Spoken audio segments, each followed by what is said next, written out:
Hi again. So what I want to talk about today is something that I've kind of been thinking about majority of the week, and I know it's only Tuesday. However, I've still been thinking about it quite a bit, so I'm going to talk about it. And that actually has to do with two books.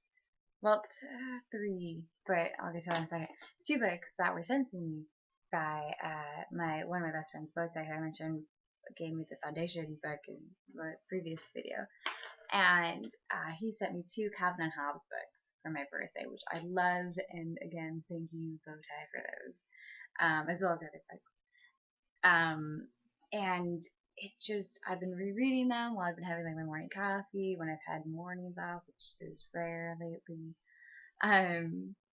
And it's just, I didn't realize how much they still resonate and how much of an impact they can still have at 25 as far as being relatable. It's like what, a 6-year-old kid who's sarcastic and has a lot of ideas and just ambition, and a lot of things he says you can fully relate to, whether it be about parents or growing up or what you want to do in life and like all these other things. And I guess for a little bit I forgot how well done they are and how wonderful Phil Watterson is at writing. Because the things that I loved as a kid about him being snarky to his parents and like all his wise ass remarks and his fun with Hobbes and the kind of crazy adventures, like I still love all that aspect of Calvin and Hobbes, but I also love the fact that I can realize that it's a bit more than that too. And it has some really great messages and some really interesting questions are posed for a 6-year-old, to be pondering life, like down the road, saying he doesn't want his life to pass him by. Like, yeah, I'm getting a little heavy on you, but I mean, he talks about that in some of the different strips. And another book, the third book that I kind of mentioned before that has got me thinking more, is actually, it's on my arm.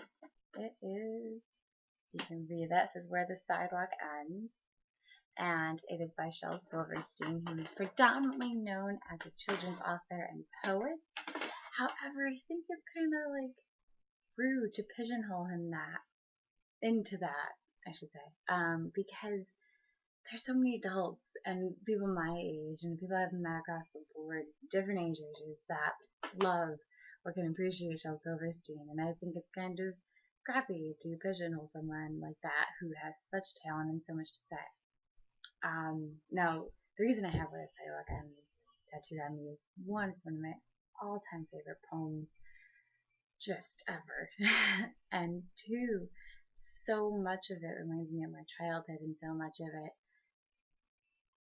like stuck with me from a young age until now, and I just adore it. And it's like how I was saying about Calvin Hobbes, that like Shel's poems, specifically that one, Where the Sidewalk Ends, for me, had so much more to say. Yes, some of them were just straight up goofy and ridiculous and made no sense even, but he's written some really profound things, as well as just entertaining and fun to read, and makes you think as a kid, and makes you be more creative, and makes you want to think outside the box more.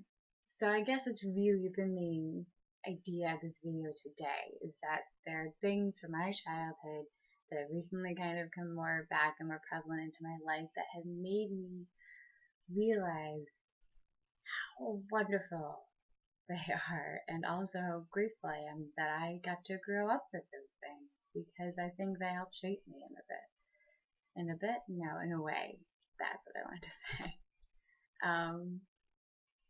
So I will leave you with those thoughts for today. It's clearly something I'm passionate about and I've been thinking about a lot, like I said. So, yeah, I'll leave you to ponder your childhood, I guess. So that's it.